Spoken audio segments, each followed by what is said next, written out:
बिस्मिल्लाहिर्रहमानिर्रहीम। अस्सलाम वालेकुम। Welcome to the quick review series of biology. आज का हमारा टॉपिक है antioxidants. What are antioxidants, how they play a role in our body, किस तरह से रोल प्ले कर रहे हैं, कहाँ से आते हैं एंटीऑक्सीडेंट्स, इसको हम डिस्कस करेंगे आज के लेक्चर के अंदर। What is the word antioxidant mean, इसका क्या मतलब है एंटीऑक्सीडेंट का। Anti is a word that is use for against. Oxidants वो चीज़ें जो इन्वॉल्व होती हैं प्रोसेस ऑफ ऑक्सीडेशन के अंदर, substances involve in the process of oxidation. अब ऑक्सीडेशन क्या है, what basically the oxidation is, वो क्या चीज़ें हैं जो इन्वॉल्व होती हैं ऑक्सीडेशन के अंदर। पहले ऑक्सीडेशन क्या है उसको देख लेते हैं। ऑक्सीडेशन कहते हैं गेन ऑफ ऑक्सीजन। जब भी कभी गेन ऑफ ऑक्सीजन होगा that is called as oxidation. gain of oxygen gain of oxygen is called as oxidation. Along with this, loss of hydrogen is called as oxidation. जब भी oxygen gain होगा hydrogen loss होगा। Hydrogen loss होना किसको loss करेगा, loss of electron. These are the three definitions that you can say. Oxidation क्या है, oxidation is basically the process in which the gain of oxygen occurs. जहाँ पे oxygen gain होती है, loss of hydrogen occurs. Oxygen gain होगी, hydrogen loose होगा, और hydrogen loose होगा एज अ रिजल्ट क्या हो जाएगा, इलेक्ट्रॉन्स भी लूज हो जाएंगे। सो वो सब्सटेंसेस जो कि ऑक्सीडेशन के प्रोसेस को स्टॉप करती हैं उन्हें हम कहते हैं एंटीऑक्सीडेंट्स। वो क्या है, एंटीऑक्सीडेंट्स हैं। अब हमारी बॉडी के अंदर एंटीऑक्सीडेंट्स क्या हैं, इनका क्या रोल है, इसको देख लेते हैं। The basic unit of our body, हमारी बॉडी की जो बेसिक यूनिट है दैट इज सेल। सेल हमारी बॉडी की बेसिक यूनिट है। Cell is made up of organelles. Cell के अंदर क्या प्रेजेंट है, ऑर्गेनेलिज प्रेजेंट है। अब वो ऑर्गेनेलिज क्या क्या हैं, गोल्जी बॉडीज़ हैं, एंडोप्लाज्मिक रेटिकुलम है, माइटोकॉन्ड्रिया है, डिफरेंट ऑर्गेनेलिज हैं। ऑर्गेनेलिज फर्दर जिससे मिलके बनी हुई होती हैं that are membranes. Organelles are made up of membranes, membranes से मिलके बनी हुई हैं। और मेम्ब्रेन्स जो फर्दर मेड अप ऑफ हैं वो किससे मिलके बनी हुई हैं, वो बनी हुई हैं हमारे पास एटम्स से। So we have cells. Cell is made up of organelles. Organelles are further made up of membranes, and membranes are further made up of atoms. Atoms से मिलके बनी हुई है। The process of oxidation is actually related to this. Atoms से relate कर रहे हैं हमारे पास oxidation का process। अब if you have the structure of atom, इस तरह से हमारे पास structure of atom है। This one is the nucleus and these are the shells. Okay, this one is the nucleus. ये हमारे पास क्या है, न्यूक्लियस है, and these are the shells of atom. ये एटम के शेल्स हैं। एटम के अंदर फर्दर क्या चीज़ें प्रेजेंट होती हैं, atom have proton and neutron. Proton और न्यूट्रॉन प्रेजेंट होते हैं inside the nucleus, these both are present inside the nucleus. और शेल्स पे हमारे पास प्रेजेंट होते हैं electrons. These are the three things, ये हमारे पास प्रेजेंट होती हैं किसके अंदर, एटम्स के अंदर। Protons have positive charge, proton का हमेशा पॉजिटिव चार्ज होता है, electrons always have negative charge. और न्यूट्रॉन का हमारे पास कोई चार्ज नहीं होता, neutron is neutral. And on the whole सारे का सारा जो एटम हमारे पास होता है ये भी क्या होता है, हमारे पास न्यूट्रल होता है। How the atom is neutral, atom किस तरह से न्यूट्रल होता है, actually number of proton is always equal to number of electron. जो प्रोटॉन का नंबर है वो ऑलवेज इक्वल होता है नंबर ऑफ इलेक्ट्रॉन के, विच अल्टीमेटली मीन्स, जिसका क्या मतलब है कि नेगेटिव चार्ज जो है वो इक्वल है किसके, पॉजिटिव चार्ज के इक्वल है। इसका मतलब ऑन द होल फिर जो हो गया नेगेटिव पॉजिटिव चार्जेस एक दूसरे को बैलेंस कर देते हैं, और पीछे जो हमारे पास एटम रह जाता है वो न्यूट्रल रह जाता है। अब ऑक्सीडेशन के प्रोसेस के अंदर क्या होता है, जब भी आप सेल को एक्सपोज करेंगे ऑक्सीजन, ठीक है, ये ऑक्सीजन क्या है, oxygen always exist in the form of diatomic molecule, हमेशा डायटोमिक मॉलिक्यूल की फॉर्म में एग्जिस्ट करती है। O+O ये क्या करेगा, O2 बना देगा। लेकिन जब आप इस सेल को, एटम को एक्सपोज करेंगे किसके साथ, ऑक्सीजन के सामने एक्सपोज करेंगे, तो ये O2 का मॉलिक्यूल जो है ये ब्रेकअप हो जाएगा किसके अंदर, O फॉर्म के अंदर, O2 से कन्वर्ट हो जाएगा O के अंदर। अब ये जो O है दिस इज़ अनस्टेबल मॉलिक्यूल, ये हमारे पास एक अनस्टेबल मॉलिक्यूल है, और ये अनस्टेबल है तो ये क्या करेगा, दोबारा से अपनी स्टेबिलिटी गेन करने की कोशिश करेगा। लाइक ये नहीं एग्जिस्ट कर सकता इस तरह से, तो ये क्या करेगा, स्टेबल होने की कोशिश करेगा। अब इसको स्टेबल होने के लिए क्या चाहिए, क्योंकि इसने एटम को लूज़ किया है, ठीक है, इलेक्ट्रॉन को लूज़ किया, अब ये क्या करेगा, दोबारा से इलेक्ट्रॉन गेन करेगा ताकि ये स्टेबल हो जाए। अब जो बॉडी के अंदर एटम्स प्रेजेंट है, हमारी बॉडी के अंदर जो सेल्स के अंदर एटम है वो तो न्यूट्रल है, उनका तो पॉजिटिव और नेगेटिव चार्ज बैलेंस है। लेकिन जब यहाँ पे ऑक्सीजन इसका एक इलेक्ट्रॉन ले लेगा, example this one is O। अब जहाँ यहाँ से ये इसका एक इलेक्ट्रॉन ले लेगा, ये इलेक्ट्रॉन लेके कन्वर्ट हो जाएगा O2 की फॉर्म में, ये तो स्टेबल हो गया, लेकिन यहाँ पे इसने क्या कर दिया, अनस्टेबिलिटी क्रिएट कर दिया। अब यहाँ पे जब एक इलेक्ट्रॉन यहाँ से रिमूव हो गया, इसका मतलब क्या हुआ, number of electron number of proton के इक्वल तो ना रहा। अब यहाँ पे क्या हुआ, इलेक्ट्रॉन की डेफिशिएंसी हो गई, यहाँ पे एक इलेक्ट्रॉन कम हो गया जबकि प्रोटॉन ज़्यादा हो गए। इसका मतलब एटम भी न्यूट्रल ना रहा, एटम के ऊपर फिर पॉजिटिव चार्ज ज़्यादा हो गया, नेगेटिव चार्ज कम हो गया। अब जब ये एटम, क्योंकि ये भी अनस्टेबल हो गया, अब दोबारा से ये भी स्टेबिलिटी गेन करने की कोशिश करेगा, ये जो इसके साथ में दोबारा से एक और एटम प्रेजेंट होगा, ये वहाँ से क्या लेगा, एक इलेक्ट्रॉन ले लेगा।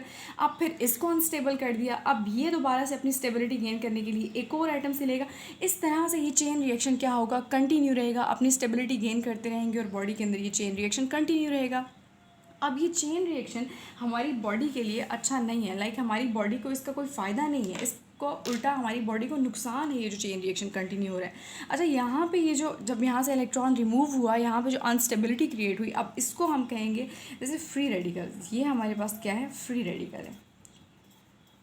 ओके, अब ये जो चेन रिएक्शन था, इस चेन रिएक्शन के रिजल्ट में क्या होगा हमारी बॉडी के अंदर, किस तरह से हमारी बॉडी रिएक्ट करेगी। इफ़ दिस चेन रिएक्शन अगर ये हमारी आई के लेंस के अंदर हो रहा है तो ये क्या करेगा, डिटेरियोरेशन ऑफ लेंस कॉज करेगा, डिटेरियोरेशन ऑफ लेंस। अब लेंस की डिटेरियोरेशन रिजल्ट होगी किसके अंदर, ब्लाइंडनेस के अंदर, ब्लाइंडनेस कॉज कर देगा। उसके अलावा जोड़ों का दर्द, आर्थराइटिस, जो हड्डियों का दर्द होता है, ठीक है, वो किस वजह से होता है, वो भी एंटीऑक्सीडेंट्स की वजह से। जब ये चेन रिएक्शन कंटिन्यू होता है उससे हमारे पास क्या है, आर्थराइटिस। आर्थराइटिस की जो डिजीज़ है ये भी इसी वजह से होगी। उसके अलावा कोरोनरी डिजीज़ यानी हार्ट से रिलेटेड जितनी भी डिजीज़ हैं वो किसकी वजह से हो जाएंगी, एंटीऑक्सीडेंट्स की वजह से। जो फ्री रेडिकल्स हमारी बॉडी के अंदर प्रोड्यूस हुए हैं इसकी वजह से हमारे पास ये डिजीज़ कॉज करेगा। उसके अलावा एजिंग का प्रोसेस है, एजिंग प्रोसेस मतलब जिस प्रोसेस के अंदर हमारी बॉडी के अंदर जो सेल्स हैं उनकी जो डिविएंट कैपेसिटी होती है, डिविएंट कैपेसिटी कम हो जाती है, यानी मल्टीप्लिकेशन कैपेसिटी कम हो जाती है, उनकी परफॉर्मेंस लो हो जाती है। This process is known as ageing process, यानी सेल्स का ओल्ड हो जाना। उसके अलावा ये क्या कॉज करता है, डीएनए जो हमारा है, हमारी बॉडी के अंदर जो डीएनए है, डीऑक्सीराइबोन्यूक्लिक एसिड, लाइक जो ब्लड है हमारा, उसको भी क्या करेगा, ये डैमेज करेगा। अब ये तो हमारे पास क्या है, इसका जो फ्री रेडिकल्स बनेंगे, फ्री रेडिकल्स की हमारी बॉडी के अंदर नुकसानात हैं इतने सारे। अब ये फ्री रेडिकल्स ये किस तरह से, ऑक्सीजन की आपकी बॉडी ऑक्सीजन से कब एक्सपोज होती है, when you drink a lot of alcohol, excess of alcohol जब आप लेंगे, एक्सेस ऑफ अल्कोहल, तब आपकी बॉडी एक्सपोज होगी ऑक्सीजन में। स्मोकिंग का प्रोसेस जब होगा तब आपकी बॉडी एक्सपोज होगी। उसके अलावा हैवी मिनरल्स में जो लोग माइनिंग वगैरह का काम करते हैं उनकी बॉडी जब हैवी मिनरल्स से एक्सपोज, हैवी मेटल्स से, उस टाइम पे उनकी बॉडी के अंदर इसका प्रोसेस होगा। उसके अलावा किस तरह से ये होगा हमारी बॉडी के अंदर, जब आप बहुत ज़्यादा सन में एक्सपोज होंगे, exposure to the sun, exposure to the sun, इसीलिए क्या यूज़ किया जाता है बॉडी के ऊपर, सन स्किन के ऊपर क्या यूज़ किया जाता है, जब बाहर जाते हैं तो क्या यूज़ किया जाता है, बीबी क्रीम्स यूज़ की जाती हैं, ठीक है, ताकि वो आपकी स्किन के अंदर, क्योंकि एजिंग का जो प्रोसेस है इसमें आपकी स्किन के ऊपर रिंकल्स पड़ना स्टार्ट हो जाते हैं, आपकी स्किन का कलर, मेलानिन की प्रोडक्शन बहुत ज़्यादा हो जाती है, स्किन का कलर ख़राब हो जाता है, टैनिंग स्टार्ट हो जाती है। तो ये सारी वो कंडीशंस हैं जब आपकी बॉडी के अंदर फ्री रेडिकल्स प्रोड्यूस होंगे और आपकी बॉडी को नुकसान देंगे।